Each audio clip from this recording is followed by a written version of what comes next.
श्रावण के पहला दिन एक बेलपत्र शिव को अपनी मनोकामना कर कर रोग धोग बीमारी तकलीफ कष्ट दूर करने के लिए शंकर के शिवलिंग पर अगर बन सके तो मंदिर में, आप लोग तो यहाँ हैं तो देवाधिदेव महादेव कंकर शंकर को चढ़ाओ, और अगर बेलपत्र नहीं हो तो बेलपत्र जो चढ़ी हुई हो उसी को धोकर वापिस चढ़ाओ।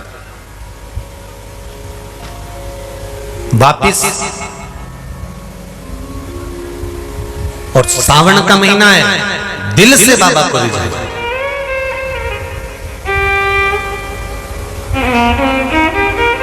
हम धर्म करने के चक्कर में, परमात्मा के भजन के चक्कर में किसी का अपमान ना करें।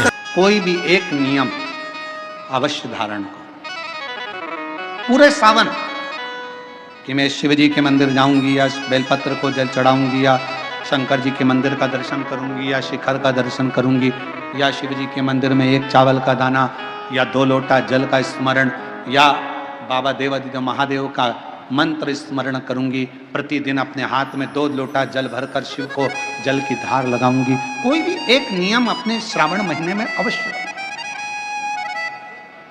और नियम पूरा होता है तो बाबा करुणा करते। संतान की प्राप्ति के लिए अगर 16 सोमवार का व्रत उठाया जाता है तो श्रावण के पहले सोमवार से उठाया जाता है। कब से उठाना चाहिए? श्रावण का पहला सोमवार। शंकर को श्रावण प्रिय है, एक कारण कहा कि मंथन में जो विष निकला उस विष का पान किया और भगवान देवताओं ने मिलकर भगवान शंकर का जलाभिषेक किया।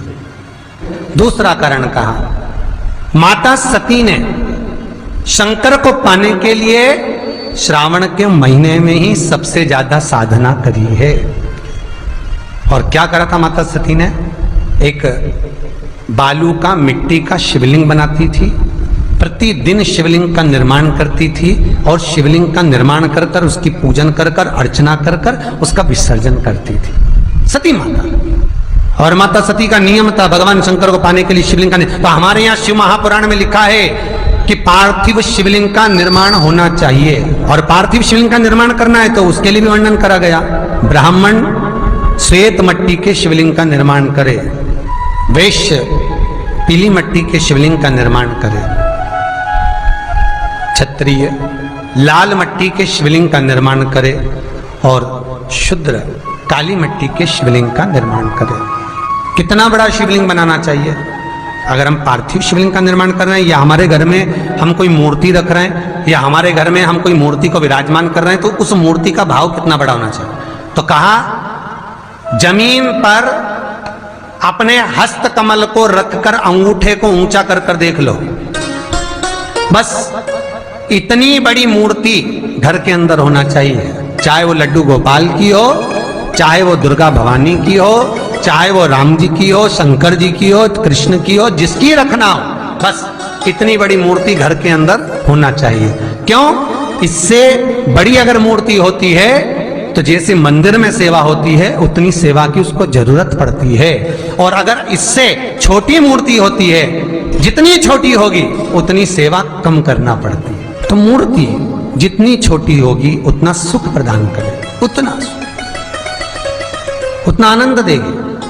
पर श्रावण के महीने में यदि आप रोज शिवलिंग नहीं बना सकते तो पूरे महीने में एक बार शंकर का शिवलिंग का, पार्थिव शिवलिंग का निर्माण करना चाहिए, जरूर करना चाहिए। और पार्थिव शिवलिंग का निर्माण कर कर उसकी आराधना, उसकी अर्चना, उसकी पूजन करना चाहिए। नमः शिवाय, ओम नमः शिवाय, ओम नमः शिवाय, नमः शिवाय। पार्थिव शिवलिंग का जब भी निर्माण करें, किसी थाली में या पात्र में, जिसमें भी आप निर्माण कर रहे हैं, उस पार्थिव शिवलिंग को बनाने से पहले उसके अंदर, पात्र के अंदर एक बेलपत्र रखे। बेलपत्र क्या, आपको कथा में कल कहा था, बेलपत्र का वृक्ष माता पार्वती के नयन अश्रु से प्रकट हुआ है, और रुद्राक्ष का वृक्ष शंकर भगवान के नयन अश्रु से प्रकट हुआ है।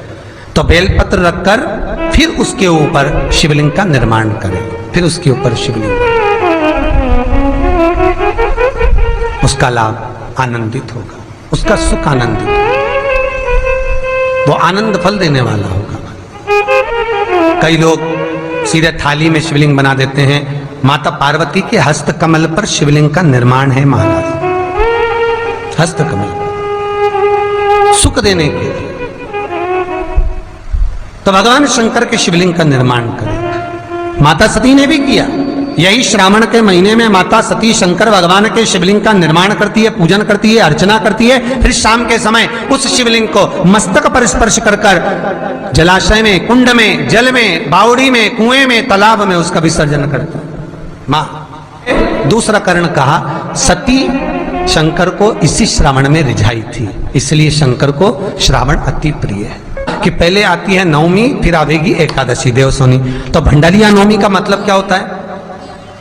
भंडारिया नवमी का स्मरण क्या होता है? अभी आपको कहा था 9 जगह पर बेलपत्र चढ़ती है। भंडारिया नवमी का मतलब ही यही है कि भगवान विष्णु सोने जाने से पहले नवमी तिथि के दिन 9 बेलपत्र भगवान शंकर को समर्पित कर कर भगवान शिव के मंदिर में बैठकर भगवान शंकर की आराधना कर कर भगवान विष्णु लक्ष्मी जी के साथ अपनी सृष्टि का कार्यभार 4 महीने के लिए शंकर जी को सौंप देते हैं भंडारिया नवमी के दिन। और एकादशी के दिन से, देव सोनी एकादशी के दिन जब भगवान सोते हैं, उस दिन से भगवान शंकर पूरे कार्यभार को देखते हैं, पूरे कार्यभार। जब कार्यभार सौंपा गया, भगवान शंकर सृष्टि का संचालन करने लगे, तब ब्रह्मा और विष्णु ने आकर शंकर जी की आराधना यही श्रावण के महीने में करी थी कि आपने पूरा कार्य अच्छे से संभाला, इसलिए शंकर को श्रावण अति प्रिय है। यह तीसरा कारण है शंकर को श्रावण प्रियता का।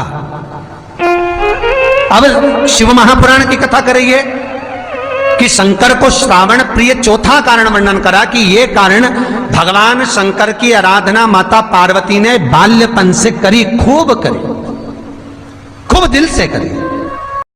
आपके घर के पास में जो शिवालय है भगवान शंकर का, एक छोटा सा शिवलिंग है। मानो अगर दिल से तुमने मान लिया कि ये केदारनाथ है, दिल से तुमने मान लिया कि ये महाकाल है, दिल से तुमने मान लिया कि भीमा शंकर है, दिल से तुमने मान लिया कि ये मल्लिकार्जुन है, दिल से तुमने मान लिया कि विश्वनाथ है।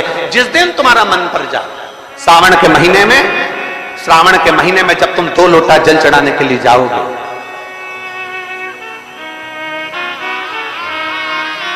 श्रावण के महीने में जब तुम 2 लोटा जल चढ़ाने के लिए जाओगे और 2 लोटा जल तक तुम अपने हाथ में लेकर चढ़ाओगे, जिस दिन तुम्हारा चित्त में मन में आ जाए कि आज मैं विश्वनाथ नहीं गई हूं, मैं सावन के महीने में मैंने विश्वनाथ का दर्शन नहीं करा है, सावन के महीने में मैं काशी नहीं गई, सावन के महीने में मैं गंगा के घाट पर नहीं गई, जिस दिन सावन के महीने में तुम्हारे मन में आ जाए, 2 लोटा जल लिया, शंकर जी को चढ़ाते हुए अपने मन में विचार कर लिया कि मेरे विश्वनाथ, मैं तुम्हारे दरवाजे तो नहीं आ सकी, पर मेरे जल में अगर बल होगा तो इस जल को आप वहां से यहां आकर स्वीकार कर लोगे। वो विश्वनाथ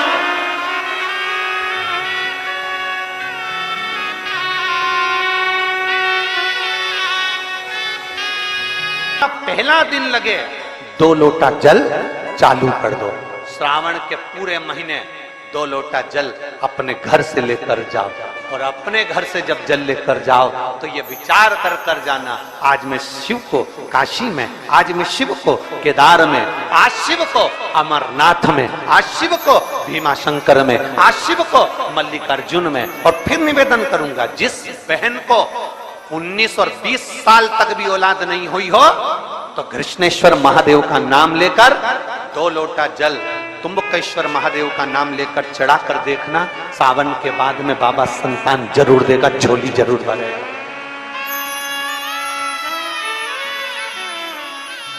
कहीं नहीं जाना, अपने नजदीक में, अपने घर के पास में, अपने मोहल्ले में, अपनी गली में, अपने चौराहे पर, अपने घर के पास में जो शिवालय हो, जो शंकर का मंदिर हो, वहां जाओ, 2 लोटा जल समर्पित करो। और फिर निवेदन करूंगा, जल से ज्यादा जरूरी है मेरे भोलेनाथ जी के मंदिर की सफाई करना।